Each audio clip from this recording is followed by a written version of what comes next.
is worthwhile unless you take risks. Nothing. Nelson Mandela said, there is no passion to be found playing small and settling for a life that's less than the one you're capable of living.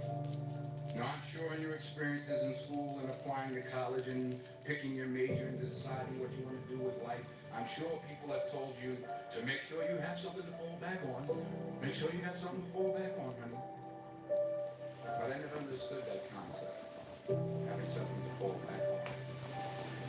If I'm going to fall, I don't want to fall back on anything. I want to fall forward. I figure at least this way I'll see what I'm going to hit. Without consistency, you'll never finish. So do what you feel passionate about. Take chances. Don't be afraid to fail. That's why you tested 9 times. And you had to draw 5 lines with a pencil within these 9 dots without lifting the pencil. The only way to do it was to go outside the box. Don't be afraid to think outside the box. Don't be afraid to fail big, to dream big.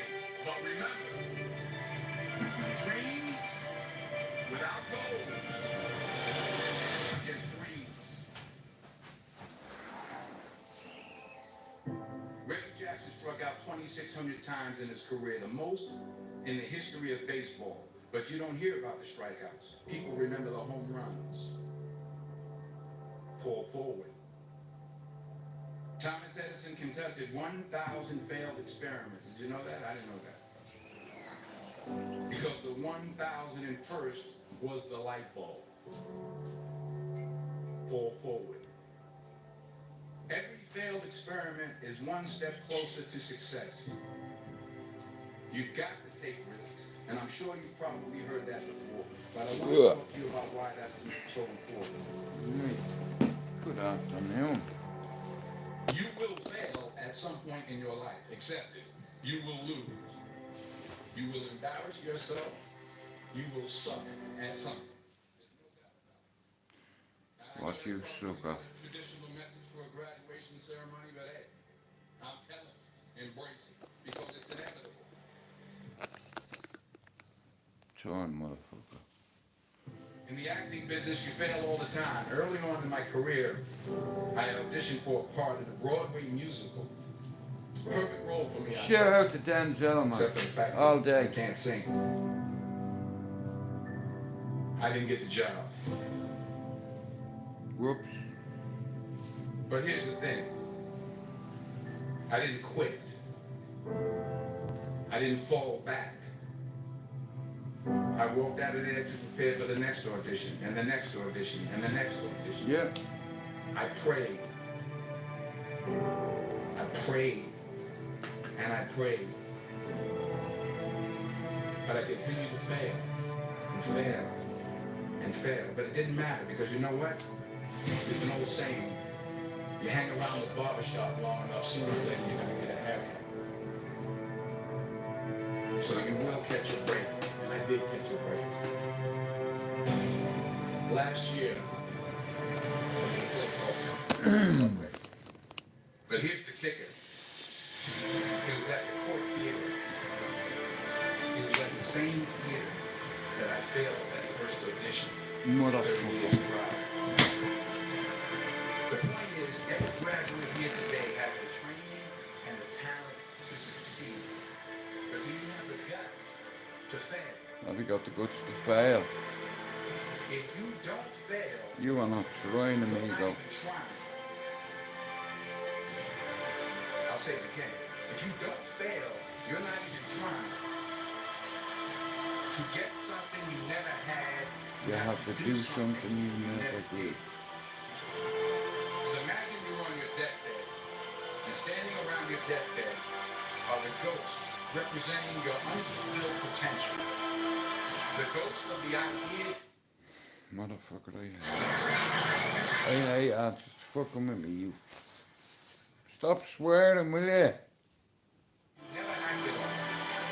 The ghost of the talents you didn't use. they're standing around your bed, angry, disappointed, and upset. They say, we came to you because you could have brought us to life, they say. And now we have to go to the grave together. Okay. So Let I me get ask me you out. today, how many ghosts are going to be around your bed when your time comes?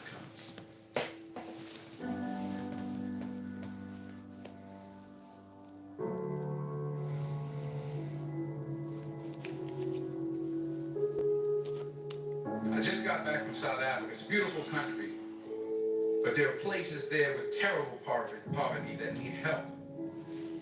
When Africa is just the tip of the iceberg, the Middle East needs your help. Japan needs your help. Alabama needs your help. Tennessee needs your help. Louisiana needs your help. Philadelphia needs your help.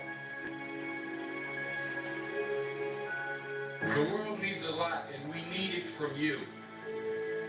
We really do. We need it from you young people. I mean, I'm not speaking for the rest of us up here, but I know I'm getting a little grayer.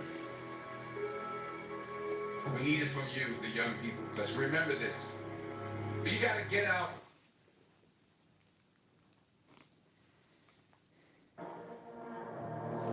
Strength, leadership, power, authority, guidance, patience are God's gift to us as men. We have to cherish that, not abuse it. I prayed this morning to be a better listener. Didn't work so well. We're human. You get back up. Yes, I've been high up on the mountain. I've been blessed. But that's a slippery slope. And it's lonely. You know, people don't know that side. We did not come this far to just break down to who's now. I'm a winner. I'm going to win.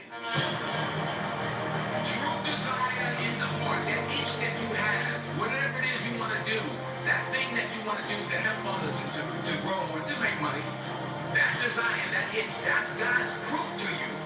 Sit beforehand already to indicate that it's yours. Aspire to make a difference. You are what you are. You need somebody.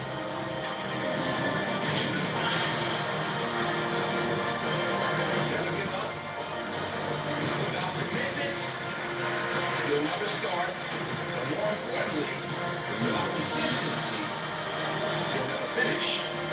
It's not easy. If we're easy, maybe no things are wrong. So, keep working, keep striving, have to give up, fall down 7 times, get up 8. Ease is a greater threat to progress than hardship. So, don't keep on. Be a worker.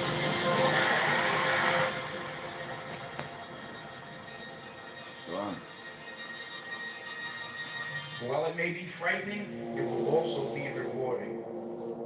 So you got to get out there. You got to give it everything you got, whether it's your time, your talent, your prayers, or your treasures. Because taking risk is not just about going for a job. It's also about knowing what you know and what you don't know. It's about being open to people and to ideas.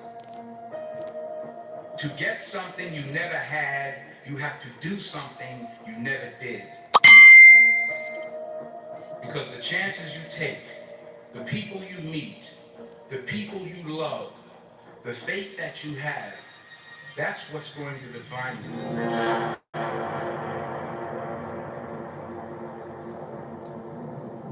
I found that nothing in life is worthwhile unless you take risks. Hoorah! Nothing.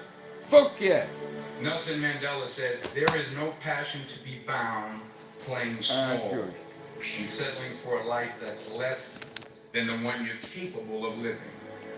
Now, I'm sure in your experiences in school and applying to college and picking your major and deciding what you want to do with life. I'm sure people have told you to make sure you have something to fall back on.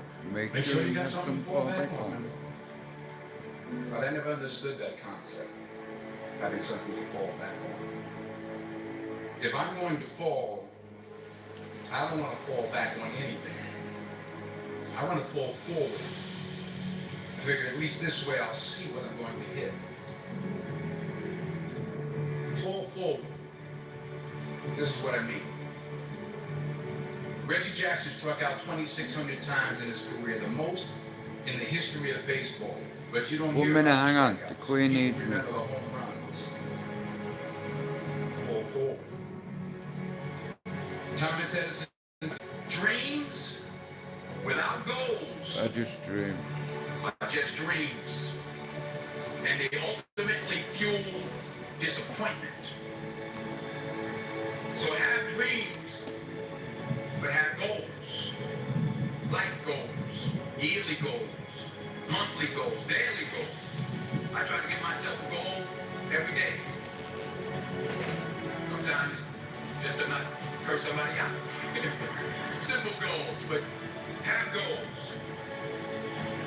And understand that to achieve these goals, you must apply discipline.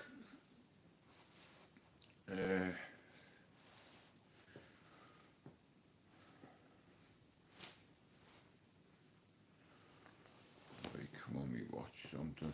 Do do do do do do do do. Motherfucker.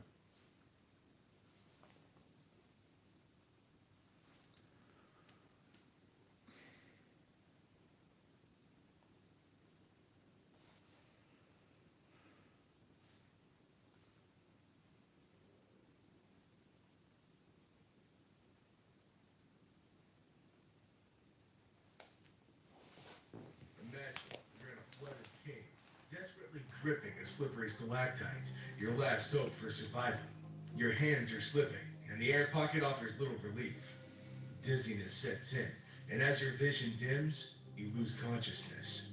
I know what you're asking. What could unfold after taking such a risky dive into the murky depths of a forbidden cave? While you might never consider such an adventure, some thrill seekers embrace the adrenaline rush of exploring underwater tunnels and tight spaces, unaware that it could be their final sensation before the unknown takes over. Welcome to Fatal Tragedies, where we've got the 3 most tragic cave diving tragedies ever. Number 1, Bushman's Hole Cave Diving Tragedy. In the depths of an 800-foot underwater hole, a diver vanished mysteriously, his body untouched for a decade. Then, a chance discovery sparked a daring mission to retrieve him. Little did expert diver Dave Shaw know, tragedy awaited. That nutty putty caveman has been bleeding like for years. The amount of divers that have died, you know, trying to dive in that cave. The nutty putty cave system, it's called. They had 2 kids, Stephen Shaw. I'll tell you one thing, you have to be very brave to do that. Like, you know, it's one thing diving underwater, but when you have tanks on board and a bleeding, you know what I mean, you can get that cerebral edema. Shirley, together with his wife, currently own and operate Technical Diving Africa in the flooded mine system of Kamati Springs in the Mpumalanga region in South Africa. Now, before we get even further, we need to understand the layout of Bushman's Hole. Bushman's Hole, on the edge of the Kalahari Bushman's Desert Hole. in South Africa. It's not nutty putty cave, it's a different cave system, but I'll tell you what, you have to have serious testicles to go and do a dive like that, and you'd have to be an expert diver, you know, because you're getting through little gaps and you have to bring your oxygen tanks and squeeze them through, and I'll tell you one thing, you can panic, you know what I mean, 66 feet down, it goes all the way to the bottom about 400 Let's talk feet. about Dave and Don's dive on December 17th, 1994, almost 10 years before their dive. A 20-year-old named Dion Dreyer from Johannesburg, South Africa, was practicing diving at Bushman's Hole. He was part of a team planning to dive to 492 feet. Dion was helping as a dive support. On that sad December day, No Dion way, he didn't got come back up from the water. disorientated a bit. People who were diving with him said Dion got lost when they were coming back to the surface. They thought maybe he passed out because of too much oxygen or too much carbon dioxide, which can happen when you cerebral go under the edema. water in such a deep place. Dion's dad, Theo, got divers to try to find Dion's body, but they only found his helmet. Dion's parents left without their son's body, placing a plaque on a rock wall near the entrance to Bushman's Hole as a That's sad. their son. This was a big deal. You know, your parents fucking. Because usually they find the diver's body, but for Dion, it didn't happen. For a long time, people thought they couldn't get his body back because it was too deep. The plaque was a reminder to divers that there was a body down there. On October 24th, Dave Shaw and Don Shirley went diving in Bushman's Hole. You have to be super The brave. hole is so big and dark that even strong flashlights don't work very well. He explained, it's pitch black, totally pitch black. If you shine a light anywhere, it just disappears. You'd freak out down there. It's like 450 feet down. It's like being on the moon. Actually, I think but- more people have walked on the moon than have gone that deep in caves. Wow. It's a fact. 12 people have Like walked on these the moon, guys, they but only dedicate their life to mapping these caves, right? 820 And feet. it's like a lot of, like I said, that dive, it can take 9 hours. You know, and like I said, you have to have extra oxygen, and then you have to have people helping you. You know, and I'll tell you one thing, there's nothing more claustrophobic than being underwater now. I don't know what it's like to have tanks on board, but I can imagine, you know, and you have a guideline, you know, that leads you all the way down, but it's like, there's a lot, at the bottom there's a lot of sediment, and if you panic when you're down there, you can cause all the fucking, all the dust and all the fucking whatever in the cave, and it just goes black, and you can't see shit. But I know, oh my god, Let me explain this in a nutshell. 900 feet, so that means there's 3 stages, and it takes you 9 hours to get down, and you have to get extra, like, you know, oxygen tanks and stuff like that, but if, it's crazy it is. It's like helium and oxygen, isn't it, in a way, fucking. But if you come up too quick, it takes 9 hours to do that descent, or the ascent, whatever it's called, fucking, the descent, yeah. Gases in your body enough time to decompress. So, These gas bubbles can block blood flow or cause other really serious problems. Now, diving as deep as Don they is say being diving's proclaimed like walking is a on lot bleeding special space. Now, because not they many weren't using people a can say they regular fucking diving did system. that. They had these things But called breathers. they have to wear these devices like with oxygen or whatever, and it's the same if you're a climber, a high altitude climber like that is done fucking multiple peaks out of the 14. You have to do 5 of them to climb Everest because, but nowadays it's too commercialised, and Nepal are giving out far too many permits. You know, and a lot of novices climbers are going, and the only reason why they can go is because they're paying 100 bags. You know what I mean? To get to the highest point on Earth, being 28,856 feet above sea level, being Everest, the Mother Mountain. You can use it again. A rebreather is more than just a mouthpiece. It's a whole system to provide and recycle breathing air. When you breathe out through the rebreather, Wow. it goes through a part called the carbon My man's dioxide got about filter, 6 which tanks takes on out him. the carbon dioxide. Like, Then the clean air you know what I goes to mean? the It's carbon like you're dioxide. dropping The device 900 that helps feet, with inhaling and you exhale, have like but keeping 4 the same gas pressure tanks as the on your diver's back. lungs. And if you're trying to If get you're through a not blitz, deep sea expert, yeah, look it. I don't want to get strike, right? I'll show you what I mean. Is that a rebreather lets you reuse Right, your you air. see them rebreathers there, right? Closed circuit Now when divers they go use down, 17 okay, times less air than open circuit right? divers. Now you Because they think, right, recycle if air, you've got closed 3 circuit tanks on divers your can stay back, right? underwater longer.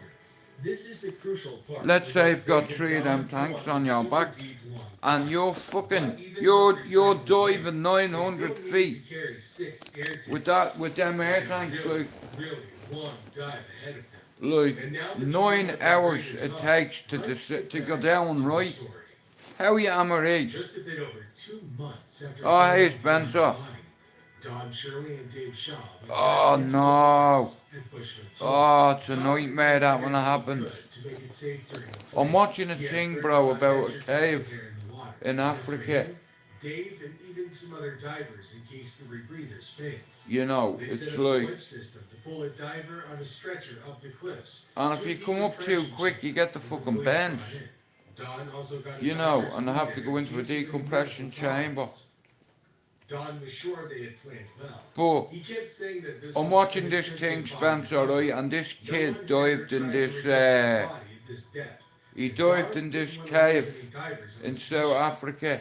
The day He was from England, he was. He was a great Don diver, right, but he tried to retrieve a body, and he has to go down 400 feet, and then he has to go through loads of little passageways and stuff, yeah.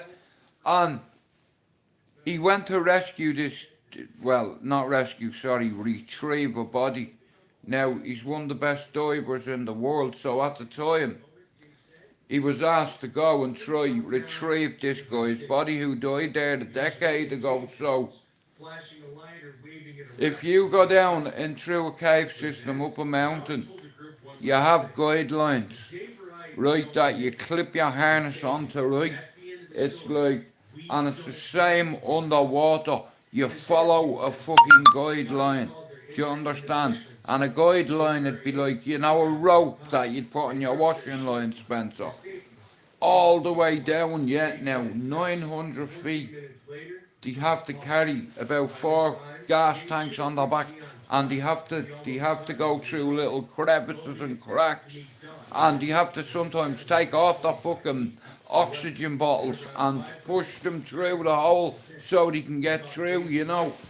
Mate, I would panic like fuck. I'm no good underwater for a long time. I don't mind being underwater, just not with gas tanks on me back, bro. Fuck that. You know, but there was a plaque that this fella who died in this cave, his parents were from South Africa as well, right? And that's where the cave is, but this guy went down to retrieve their son's body, right? And as you can imagine, over time, water, bro, if your body's there for 10 years, right, the only thing keeping most of them apart is his wetsuit. But the guy drowned it, so this guy said, listen, I'm one of the best divers in the world. I'll go up, down, and I'll retrieve your son's body. And you know what? He got the body, got it into a bag, but because the body had been there for so many years, when he tried to pull the body, all the sediment on the ground, you know, in the water, it turned the whole place dark. Even with a torch, you couldn't see the hand in front of them. So, what happened was, I think, was he was so focused on retrieving that body for the dead parents, because he promised the parents, here, I'm gonna go down there and I'm gonna retrieve your son's body so you can bury him. But when he tried to retrieve the body, Spencer, because it's been there for 10 years, as soon as he moved my man's wetsuit, all his insides start coming out, and fucking it caused like fucking all the stilt on the bottom of the water to go dark. You know what I mean? And he couldn't see nothing. And on his GoPro, he's running out of fucking oxygen, and he's trying to cut a line to free my man. He ends up doing it, but in the process, he gets cerebral edema, which is in your brain. When there's not enough oxygen going to your brain and your lungs, do you understand? You get this thing, and it's called cerebral edema. It's like what you get when you climb Everest. Listen, you climb 28,856 feet in the air and see how well you breathe. You know, but this guy went to try retrieve a body, and he ended up losing his life in the process.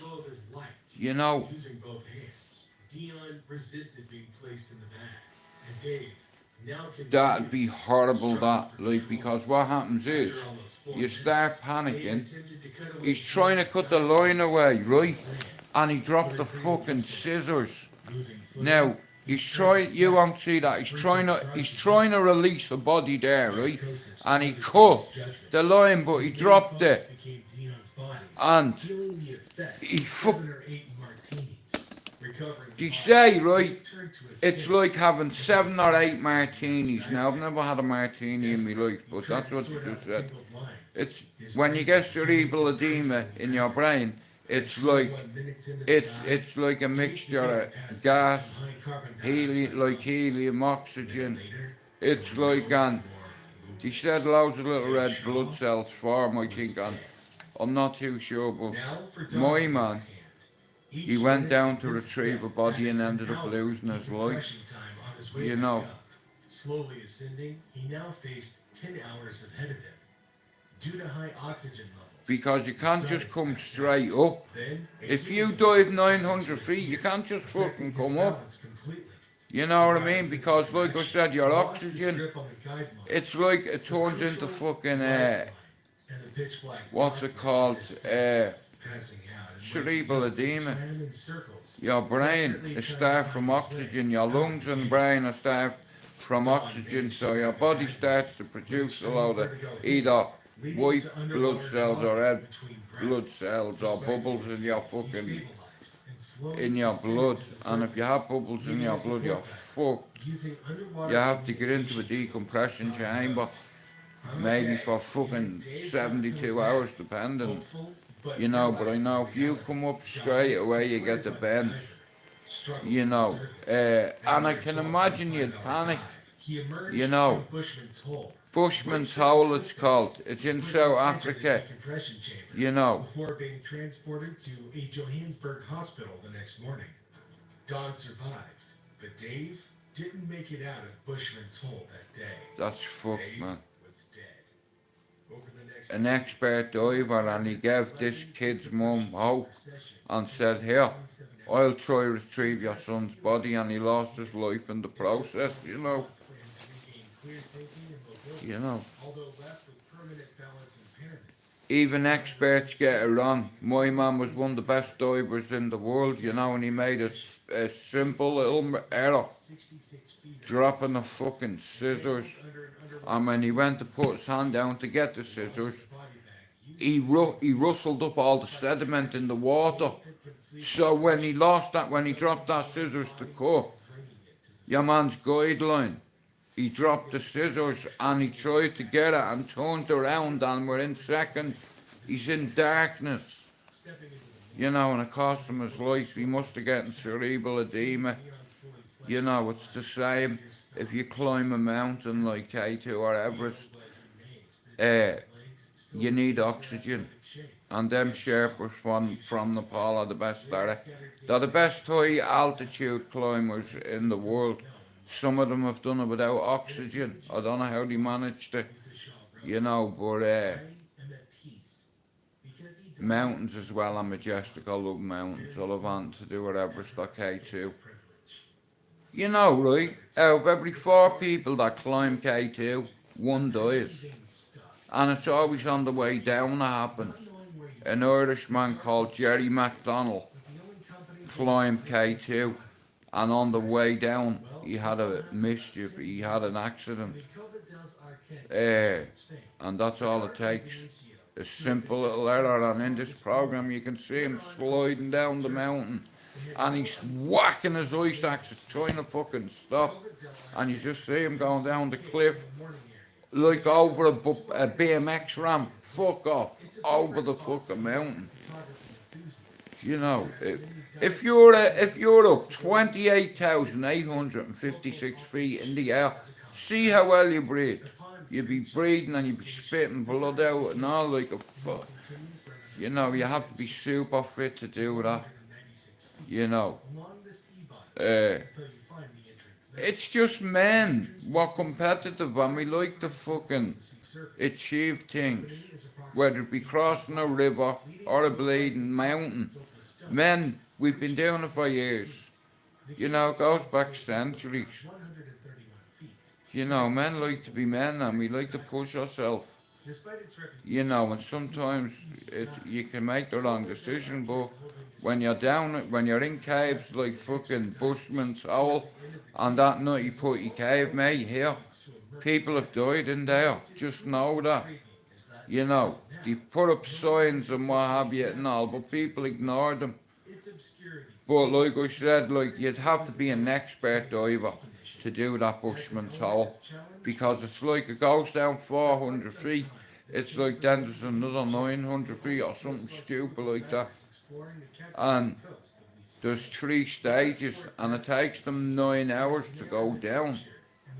You know, it's mad. I'd be honest with you, I wouldn't fancy it.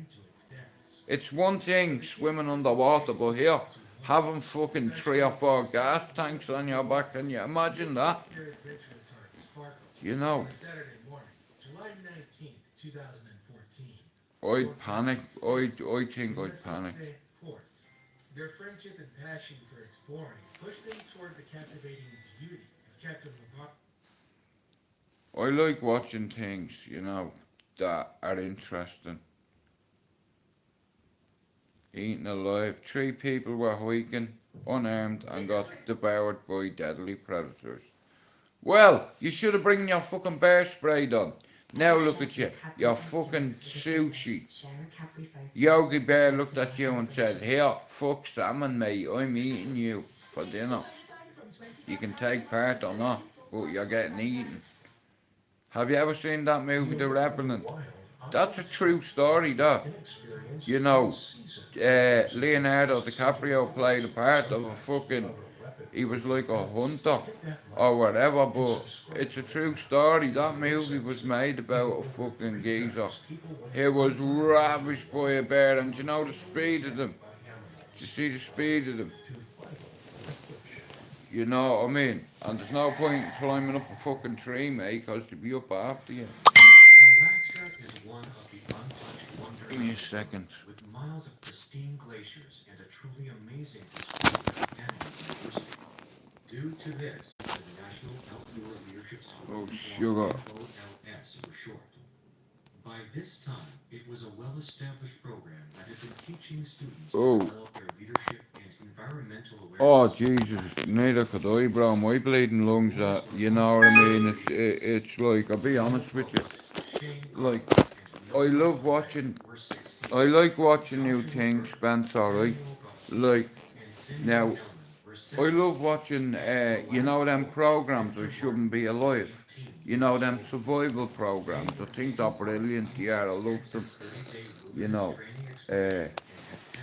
like, Mother Nature, like I said, I appreciate, you know, beautiful sights. Like, can you imagine standing, or even in base camp, when it comes to Everest, like, you know, if you're a proper smoker, I don't think you'd be able to achieve it. You know, many people have tried and failed, Spencer, right? And you know, in Nepal, bro, right, check this out, yeah? In Nepal, right, they're giving permits out for Westerners to climb Everest, right? Now, you can pay from 35,000 up to 100,000 to climb Everest. It costs you money, right? So, Nepal's tourism industry is booming.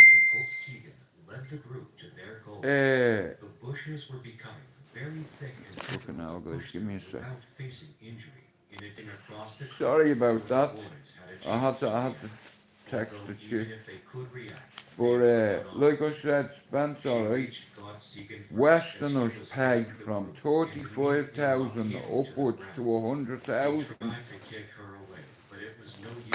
Like I was talking about that movie, The Revenant there. Look, the bears that have been stood over and watch, I'll show you what I mean.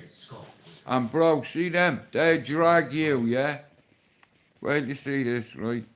Remember that movie, The Revenant, where the bear ripped him to pieces, mate? Uh,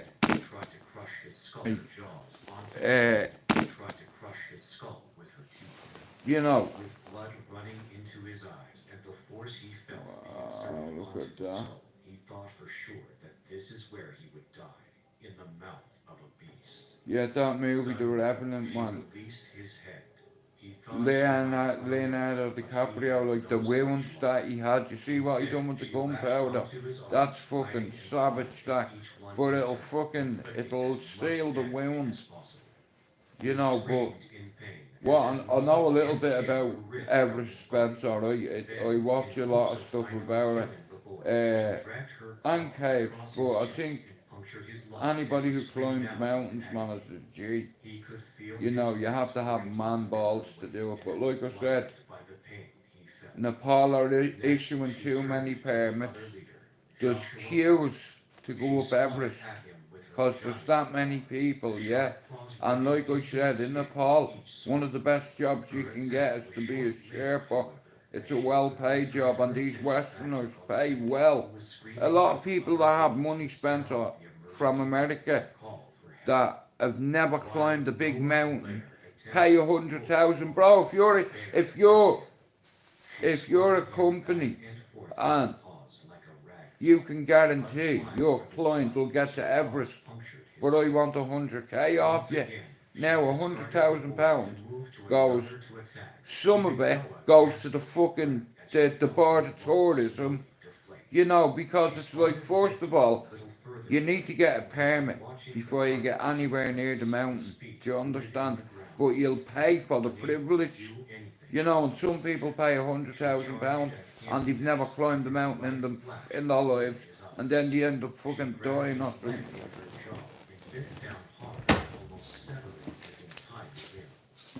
Screamed out in pain, and surprisingly, she immediately let go, rushing out into the forest, finally out of sight. The boys watched as she and her cub disappeared into the leaves and prayed that she would not come back. They were already lucky enough to be alive, as they knew that she would definitely finish the job if she returned. Luckily for them, she had left the scene and would not return again.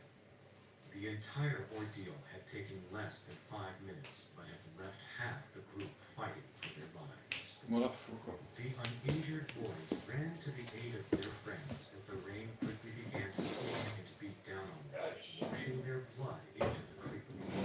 They activated their personal locator beacons to call out to anyone in the area to help them, and attempted to save them around the dying boys. Me bollock Spencer here. Listen, like I said, I'm not a big fan of the sky jump. My little brother has it on the bucket list. It was on my bucket list, but bro, I ticked it off.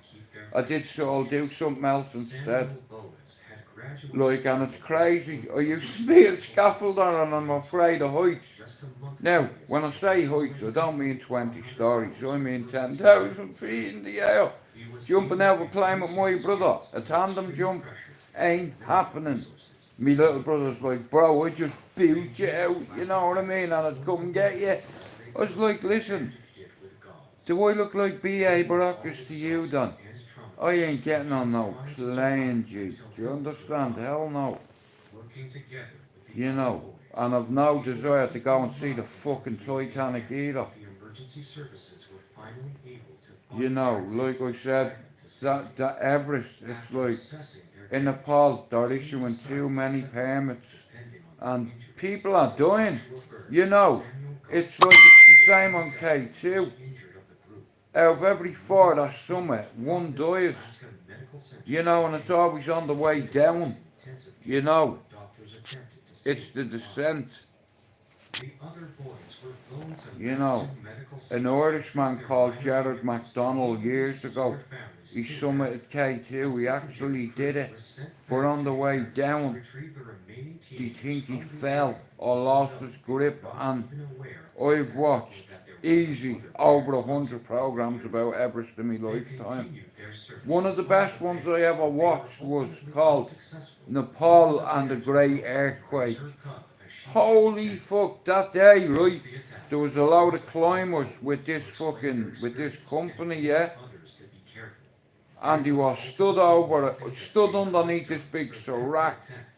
A big lump of ice broke off, and Spencer, do you reckon it weighed 200 tons or something like that? And it hit the expedition. Boom, squashed them. And in this program, right, Nepal and the great earthquake, you can hear loads of chatter from base camp saying base camp to Everest over is who's injured. And my man goes, everybody. He said, what do you mean? He said a big serac has hit them, about 200 ton. And I was there about 2 seconds ago. And I walked over here next to the wall, boom, it fell down on the expedition. Every one of them killed instantly. Do you understand? And because of that, there was like an aftershock as well. And it's like 13 people died on the mountain that day. And this guy, this fucker, a greedy hog, it's like you can hear him on the phone, on a satellite phone saying, talk to us, how many people is injured?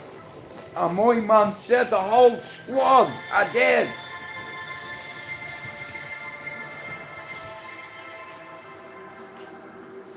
Can you be more specific? He said, here, did you just hear what I said? A 200 ton serac come loose because of a fucking an earthquake and landed on the expedition. Boom. Spencer, your man, said, can you describe any of them? He said, I can't, because all their faces are gone. You know, we can just see legs and arms. You don't want to see their faces because they're all bashed in. They were hit with a massive piece of ice. And then straight after it, there was an aftershock. And on that Netflix documentary, Nepal and the great earthquake, Spencer, you want to see it, man. Buildings are shaking, coming down, and people are running into the center, and you know what I mean? It caused a fucking major earthquake on Everest. You know what I mean? The whole mountain shook. A 200 ton block of ice. Boom! Squished them like grapes, bro. You know, I think that was in 2013, but don't quote me on it. But like I said, Mount Everest is the most majestic mountain on the planet. It sits 28,856 feet above sea level. You know, I'd never climb it, I don't think. See, when I was 21, if I hadn't got a kid and that was my passion, I'd have climbing it by now. How about that? I've already climbed Everest. I've got my kids to uni and a lot of kids around here. You know, so in a way, I'll never be able to climb Everest. I'm not healthy enough to climb Everest. I haven't got the lung capacity. My lungs are burst up there. You know, if you're a smoker, I don't think you'll ever achieve it. You know, now I have seen men that have summited on programs and they've had a cigar real quick, you know, because once you summit, they say you only stay there for not a long time. You record it, a few pictures to say, look at here, look where I'm stood, look at all them flags behind me, all different colours flapping. You know, and then you have to do the descent, and on K2, out of every 4 people that summit, one of them will die on the way down. You know, it's the fucking way down you need to watch for, you know. And I was watching this documentary, and this Australian kid, yeah, fair play to him. He summited it and all, but he wanted to be the first one to snowboard down the bleeding North Face. Oh, do you understand? It's fucking insane. So on the way down, he must have hit a rock and taken a tumble. Boom, gone. You know, you don't respect that mountain. And I'll tell you one thing, she'll let you know how alive she is. And here, watch that. Honestly, it's one of the best documentaries I've ever watched. It learned me a lot about Nepal and permits, and every year, like I said, there's a queue on Everest, and Nepal are issuing too many permits, and novice climbers are dying on Everest, and all they care about is securing the funding. You know, it costs from 35,000 up to 100,000 to climb Everest. Like, you have to pay for Sherpas, yaks, accommodation, food, everything. You know, but only for them Nepali people. I don't think Westerners would make it to Everest because it's the Sherpas that do all the hard work. You know, and they're so noble and humble, and you cannot swear around them. I'd have to sellotape my mouth with duct tape, mate, just in case I say the F word, you know what I mean? And they're very spiritual Buddhists. You don't swear in front of them, you know. It's not cool. Like I said, and I've met a couple of very spiritual people in my life, and you have to respect their religion, you know. Buddhism. I think it's a beautiful religion, you know. How do I get rid of that filter, yo?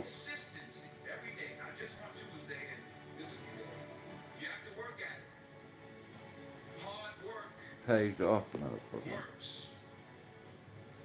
You'll never see a U-Haul behind a hearse. I don't care how much money you make. You can't. Yeah, I like watching disaster movies and documentaries about Mother Nature's finest, like K2, Krakatoa, Everest. Like I said, like them mountains go through 5 countries. You know what I mean? Like, they go to fucking Russia, China. Some of these mountain ranges, like, they're all, you can see them all, and they're all in different parts of the world, the continent, you know, and it's like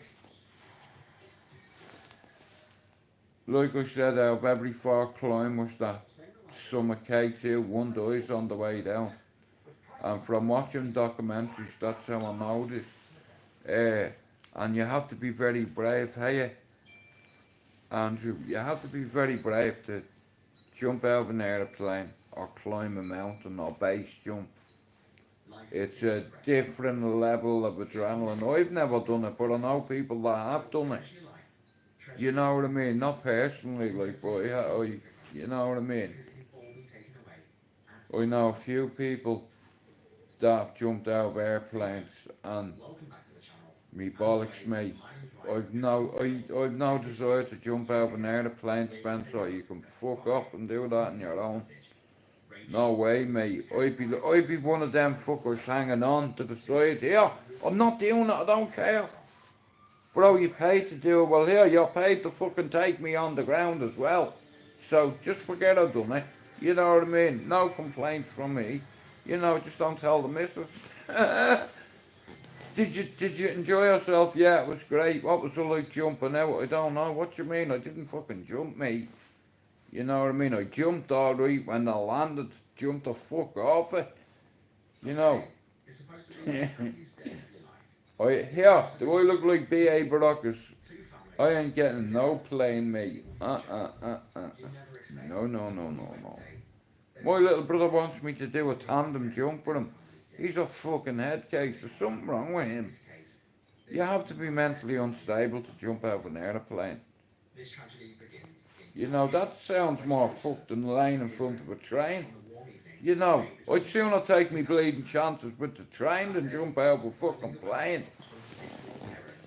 It rhymes that, doesn't it? I'd sooner be a train than get on the plane. Yeah. Hola, buenos dias. We are in Spain. Vamos! Vamos!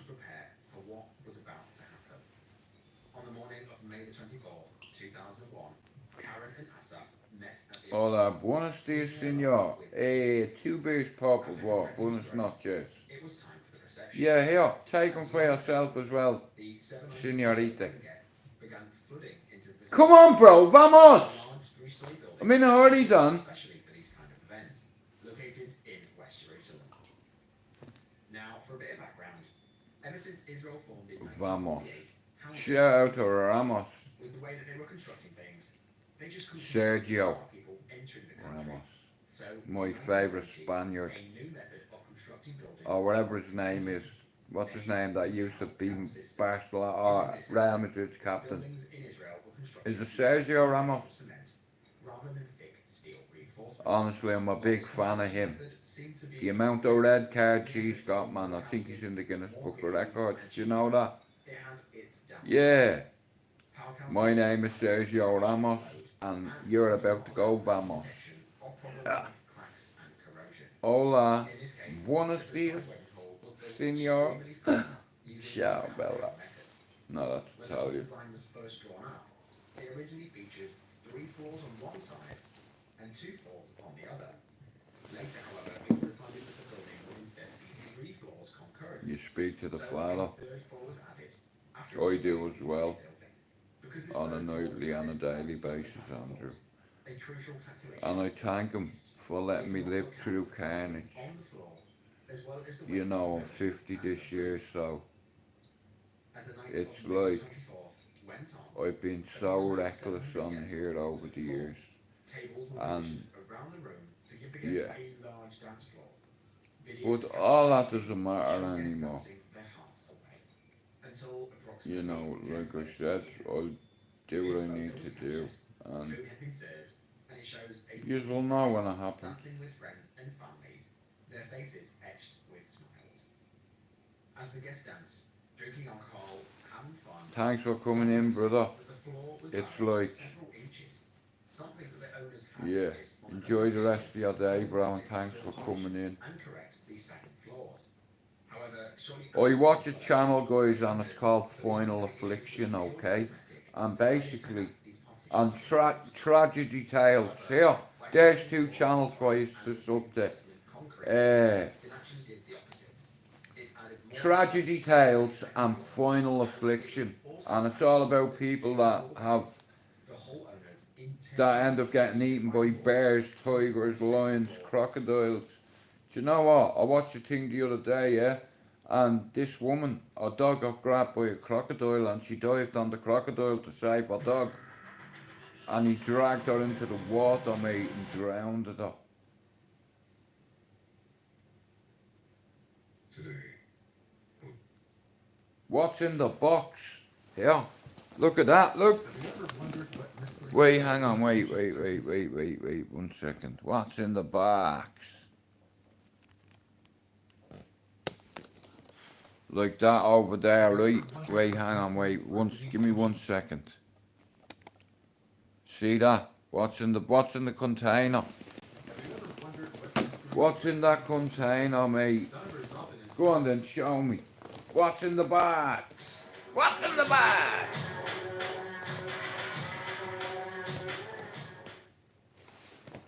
How to set up a doorbell Now what, Spencer? I do want for the Irish butchers here.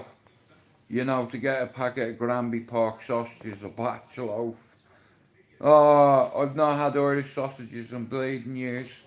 You know, Granby pork are fucking every day. You know, now, it'd be great if the English sausages aren't the same. You know. Each telling its own unique story. An underwater train wreck from the strange sea monsters. Here are 20 strangest things found in deep sea waters. Number 20. Underwater train graveyard. Have you ever imagined what it would be like to discover a fleet of ghostly trains Chips and drifting sauce. across the ocean? Well, off the coast of New Jersey, the surreal scenario isn't just a figment of imagination. It's a perplexing reality. Deep beneath the waves lies a peculiar and haunting sight, a graveyard with vintage locomotives. But how did these trains end up in such an unexpected Fish finger and chips. Well, these locomotives, believed to be rare Oh, it's chips. We hope it's chips. Their journey to the ocean floor is shrouded We in hope mystery. it's chips. One popular Fuck theory you suggests and that your these baby. trains were being Oh, transported it's on a barge chips, that it's encountered a chips. storm. Ultimately, We know it's chips. However, some experts believe We this know was it's an accident. chips. They speculate that these trains were deliberately set in a watery grave. But why? Was it an insurance scam? Or perhaps a way to dispose of outdated technology in an era where environmental Oh, considerations baby, I love your Despite coat. these theories, Every the day exact you're a circumstances of goat. their descent remain unknown. Oh, Making baby, these submerged trains the subject I of love your speculation. Even so, they're discovered in the 1980s by a every diver day, called Pepper. yeah, This opened a yeah. window into a bygone era of railroad history. Today, these underwater locomotives offer a rare glimpse into the past. Come on, do the locomotive. Albeit one Come on, do the locomotive with me. Like this video, smash the subscribe button and click the notification. Spencer, do you know what? You're gonna have to send me a parcel, bro.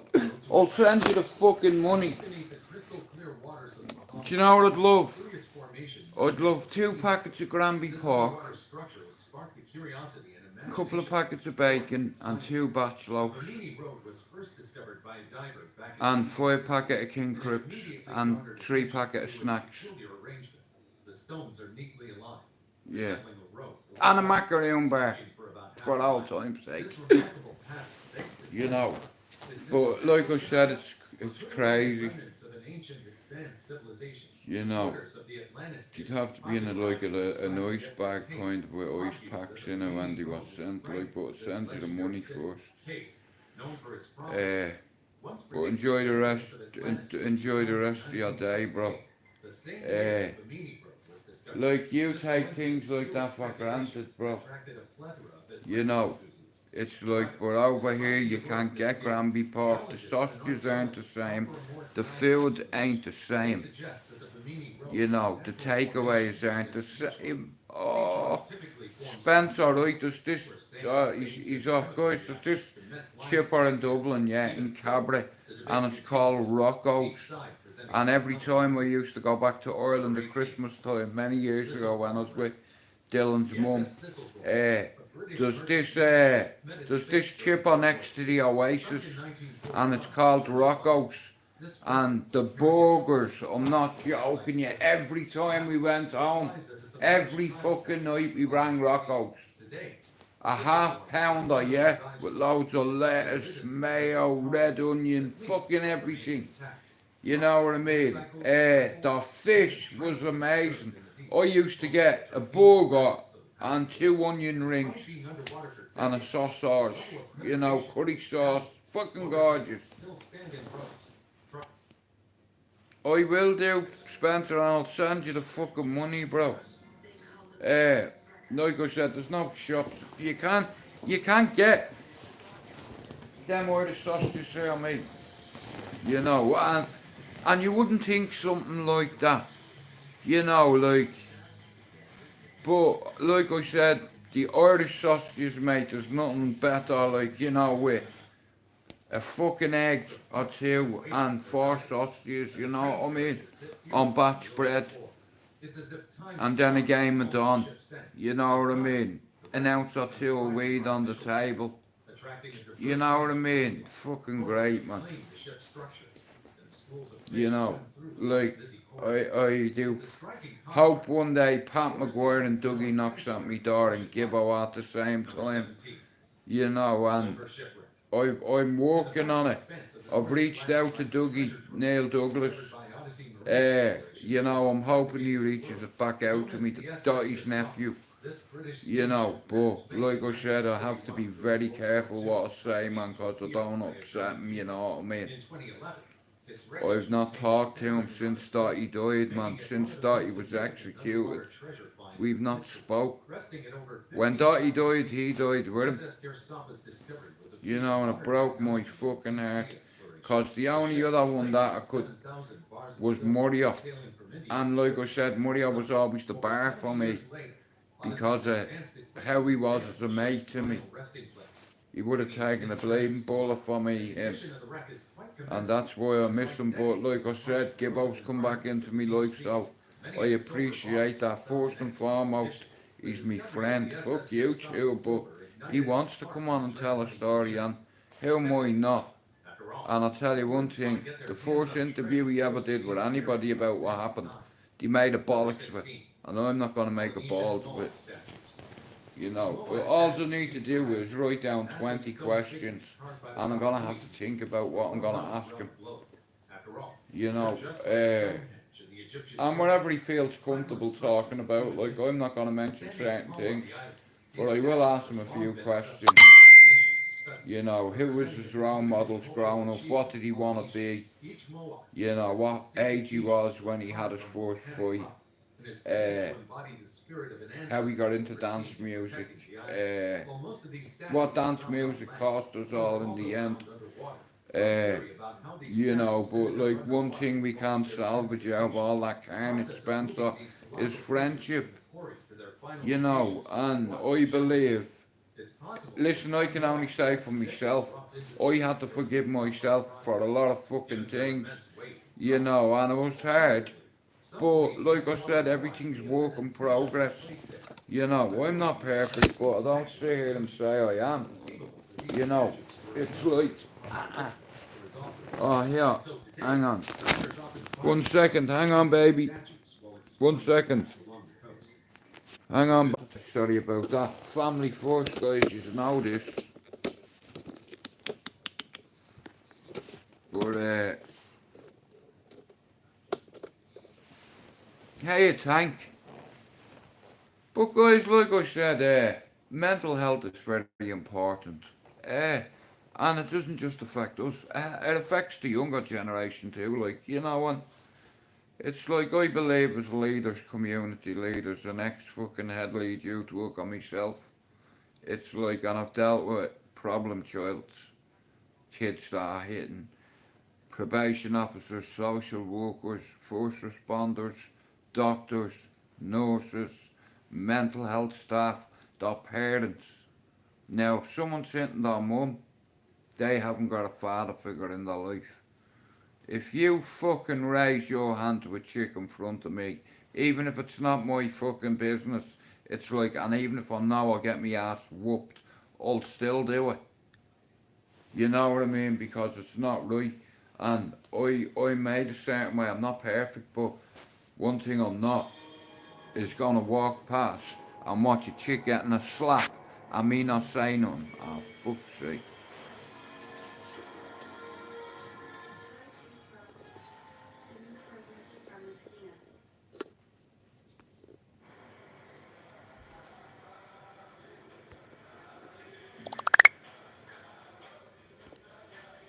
Every year we pray to celebrate next year in Jerusalem.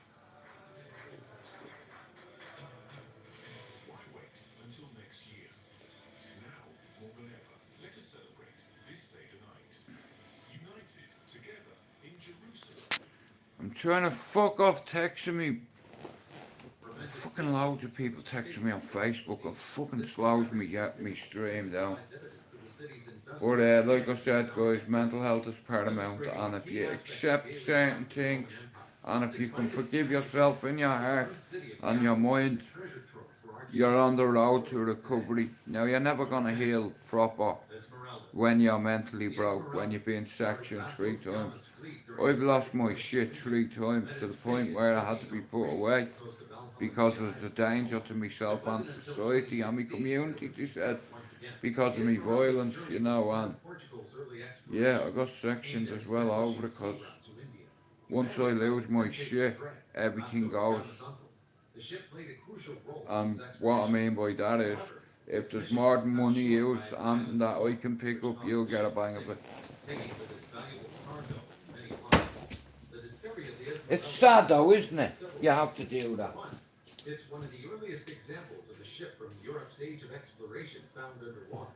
The artifacts recovered from the wreck provide a tangible link to the early 16th century. Items such as copper alloy disc astrolabes, ship's bells, gold coins, and weaponry offer insights into the navigation techniques, trade practices, and military strategies of the time. Moreover, Esmeralda's wreck tells a story of global interactions from the beginning of the connected world.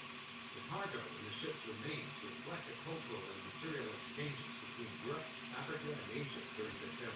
This includes the trade of spices, textiles, and precious metals, which are central to the economic motivations behind these voyages. The Esmeralda is one of the most significant threat. Number 9. China's underwater city. In the depths of China's Jiandao Lake lies an extraordinary site, an ancient city submerged beneath the water, known as the Lion City, or Xicheng. This city, dating back to the Eastern Han Dynasty, about 25 to 200 AD, was intentionally flooded in 1959 during the lake's creation for the Shinan River Dam. Today, it's one of the most intriguing and surreal underwater discoveries accessible to divers. Xicheng was once a bustling center in the Zhejiang province, known for its ornate architecture, including 5 city gates. Guys, I need you to do me a favour now. The city's intricate stonework, including I'm still on 90, 97 or 98 subs on my backup channel. flooding of the city was a Now, monumental event intended I'm asking all my mods, can you share me shit today? Both channels, but we might be getting another strike on this. I don't intend to do it. I have to behave myself from now on. preserved in a silent, Because I'm not losing my channel over some nitty. You know what I mean? The city is remarkably well preserved, with water protecting it from the erosion and decay that typically affect abandoned structures. As divers navigate the ancient streets and examine the detailed carvings, they experience a unique blend of history and adventure. This underwater city is a treasure trove for historians and archaeologists, offering a new perspective on China's past. Number 8. 13,000-year-old human skull. In 2007, divers in the submerged caves of Mexico's Yucatan Peninsula made a groundbreaking discovery: a 13,000-year-old human skull. Imagine that, 13,000-year-old human skull they found. Within the extensive network of underwater caves known as STRAIGHTOUTTABALLYER, provides a rare window into the life of early humans on the continent. The skull's age places these early inhabitants in North America during the last ice age. At the time, the sea levels were significantly lower, leaving what are now underwater caves dry and accessible. The discovery sheds light on the migration patterns and lifestyle of these early people, revealing a story of adaptation and survival in a challenging environment. Preservation of this skull, along with other artifacts found in the site, is remarkable. The unique conditions within these caves, including stable temperatures and a lack of sunlight, have protected these ancient relics from deterioration. This has allowed archaeologists to study details that could have been lost and exposed to surface conditions. Accessing and studying these underwater treasures is a complex task. It requires not only expertise in archaeology, but also in specialized cave diving techniques. Each expedition into these cenotes is carefully planned to ensure the site's preservation, while allowing researchers to gather valuable information. Number 7. Giant jellyfish. On June 14, 2019, a diver off the southwestern coast of England experienced a rare and Wow, the size of that jellyfish. for the giant jellyfish. Jesus Christ, mate. This remarkable sighting, featuring a barrel jellyfish, the largest species found in British. Have you seen that jellyfish? Wait, this is the size of this fucking thing. Barrel jellyfish. Barrel jellyfish, look at that. Imagine getting stung by that big dog there. But encountering one as large as a person. You know what I mean? Imagine that. That'd fucking sting you to death. Go up to 1 meter diameter, A meal. sight for divers and marine enthusiasts. Yeah, This mate, particular stay away report from shows that. The incredible biodiversity of the marine environment in the waters around England. The coast's nutrient-rich waters are home to a wide array of marine life, including various species of jellyfish. The barrel jellyfish, The size of that. translucent bell, Alright, mate. is particularly incredible due to its size and ethereal appearance. Go to meal of my good comrade. Jellyfish also sheds light on the health Okay, of meal of marine fortune. ecosystems. After all, jellyfish populations can be And go to meal of my good for coming in. Bro, listen. I have a backup channel. I need you to do me a favour and sub to it. It's called STRAIGHTOUTTABALLYER 8. The same as this, just with the number 8 next to it. I've had to make a backup channel because I had 2 strikes over the weekend. I've never had a strike in my life on YouTube. You know, so I must be bothering somebody if they're reporting me, you know. These deep-sea creatures, which typically dwell in the ocean's depths, are known Bro, for when you gonna come see me, Don? Fucking hell. I know that's you. Well, I think it is anyway, but... nah, listen, I'm meant to meet a few people this year, you know, and Their occasional not appearance yesterday, show the or day repair before, some Marvin photographers come, and divers Lee Marvin research Hitchman, and provide had a valuable cup of tea. opportunities for observation and study. Me mate was One of the supposed to reasons come dolphin today, he's sharks gonna are such a try rare come find tomorrow. is their preference for deep-sea environments, which are Happy St. challenging to Bridget's explore Day, and study. fucking hell. Deep sea is less understood Nah and lad, its me backup inaccessibility channel, causes as you know, you need a backup channel, research. and I'm 2 or 3 subs Dolphin away sharks from eat 100. insects, You know, termites, so if you're not elongated subbed to me flat backup, bro, I'd snout, appreciate it. makes it among the most Eh, peculiar looking creatures in you the know. blue. This shark uses its peculiar I love sight watching to programs, you know, when I'm not working. depths of the ocean. Like, I'm having a Its jaws day can off in a rapidly way extend today. and This is a capture day prey. off where I'm not Fascinating writing and adaptation fucking, we've seen you know, another it's like factor I'm just, contributing to the rarity of dolphin sharks is their low hang on. population density. As with many deep sea species, Yeah, dolphin I'm just, sharks have low reproductive I'm just having a relaxed day today, you know. makes them a seldom encountered species. This scarcity Like I adds said, I'm to not its far off my scientific target. value. Me backup, I've nearly 100 on it, so I'm happy with that. Now, I know a couple of people want my channel gone, but boo-hoo. If I get another strike on this here, I have a backup one. I'll get somebody to put it in the chat. Bro, thanks for that. You know, like I said, unless other people sub. Hang on, bro. I don't know how to put me shit in the chat, bro. No. The discovery of these tombstones and artifacts provides valuable insights into the city's significance in ancient Egyptian civilization. The tombstones, adorned with inscriptions and carvings, are believed to date back to the 2nd century BC.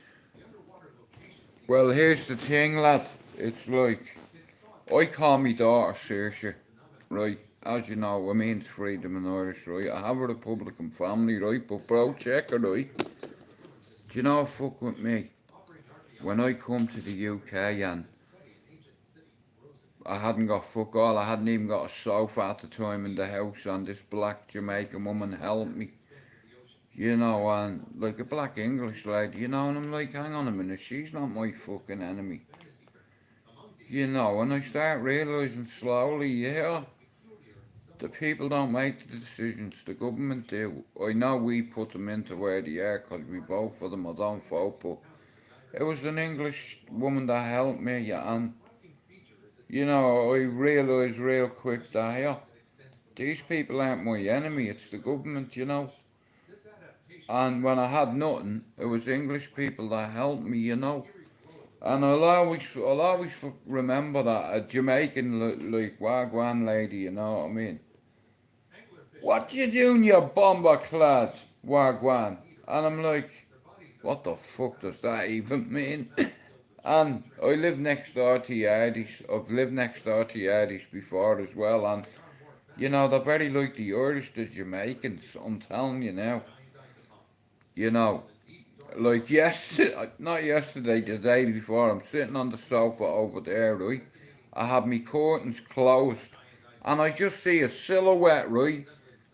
A big fuck off, like, you know, when Trent Alexander had his fucking dreads and what have you, and like I said, Lee Marvin Hitchman, he come for a coffee, I think it was not yesterday, the day before or whatever, and he said to me, Jude, I'll dive on your live one night, but what I'm trying to do is grow me backup channel just in case I get that strike. Alright, Maxine, I have me dinner on. I'm having chips and fish fingers and beans. Yeah. And then I'm gonna watch a movie. Like I said, I'm not on for long. I'll be back this evening though.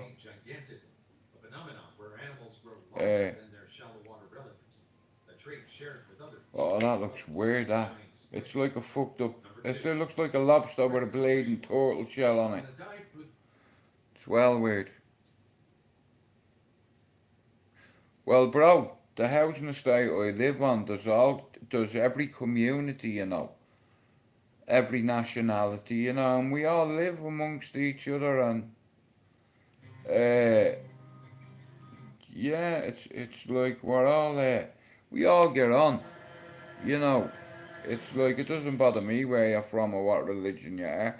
If you treat me with respect and you speak to me how I want to be speaking, you treat people how you want to be treated.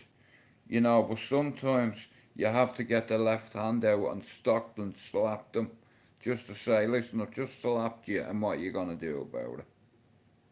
Kind of way, you know.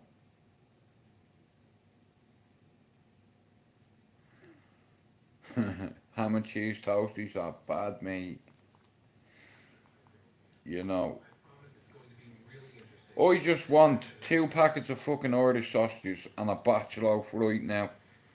You know what I mean? I miss Irish. I am not a gay, but I miss Irish sausages, I have to say. You know. I'd bleed and kill a few rashers now and a few Irish sausages, you know. But guys, like I said, right, if you're sub to this channel, sub to me back up. Just in case I get another strike. You know what I mean? I have 915. I am 85 subs away from 1,000 on this channel. But I also have a backup channel, STRAIGHTOUTTABALLYER, and over time, like I said, it's very hard to convince people to come on and talk about the world where we come from, but I've managed to find somebody, one here, and I'll tell you what, there's no one on YouTube with a story like this guy end of. And in time he will be coming on, hopefully this week. He was supposed to come up today, but we'll pencil her in. And it's gonna be fucking biblical, mate. His story is just... Not many people had the will and the desire and the strength and the words to say that, yeah, 3 people come to take my life away and he missed. And I'm just so glad he missed, because now he has a son, and his son is going to carry on his legacy, just like my son, right? Career sorted, everything, great job, fucking brilliant. He's doing a presentation in front of 500 people in the next few days, right, me lad? 500 people he's doing a presentation in front of, right? And I won't go into detail who. You wouldn't believe me if I told you. But anyway, like I said, he's a leader of men. And he has to go in front of 500 of Her Majesty's finest, my son, to lecture them. Imagine that, my lad, in front of Her Majesty's finest. I'm so proud of that. Good luck with your driving lesson as well, bro. I call me lad bro as well, so yeah. I have a great connection with him. Very competitive, the pair of us, you know, and it's great. You know, I'm living the dream, you know. Mate, I would be gone. Here, okay, here, look at that. He said he caught this, right? Look at that. Look at that bleeding thing with wings. Imagine catching that on your fucking drone. Mate, here, get that off the drone, because I'm fucking going. You know what I mean? Jude, where are you going? Here, that thing has wings, bro. You fucking stayed out your stupid camera, and it's like fucking, what's that movie called? Jeepers, creepers, now you have no weepers. I told you, he'd fold you, now look at you. Ta-da! You know what I mean? But my man, he has fucking strong hands. He'd fly and land on your car and pick your head and pour up your anus. But anyway, like I said, I'm fucking deadly serious. If you're not sub to me backup channel, can you sub to it? Mothman, yeah. Yeah, do you know much about that fucker?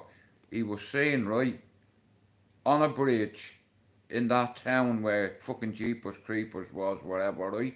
And he said that in 1950 something, there was a sighting of him, and a bridge collapsed with a lot of cars on it and shit. You know, they say when you see things like that, something bad's gonna happen. I believe in things like that. Seeing's believing, and I have seen some strange shit.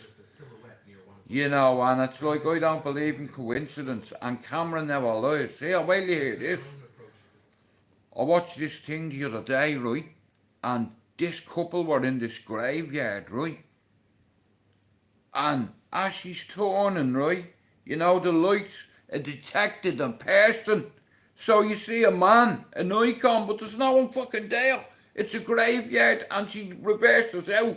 And on the thing, or not a GoPro, on the fucking camera on the car, you can see it, and I'm like, wow. You can see fucking, like, bodies appearing everywhere, but it's a graveyard, there's no one there. You know. Right, guys, I'm going to end this live, and I'll be back later on, but like I said here, mental health doesn't just affect us, it affects our kids.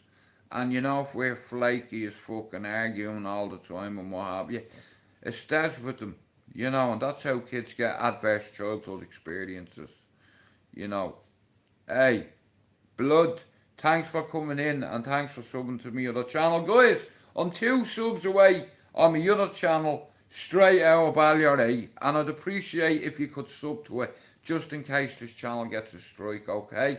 Have a great afternoon, and I'll be back this evening, right? God bless you all. Take care. Peace.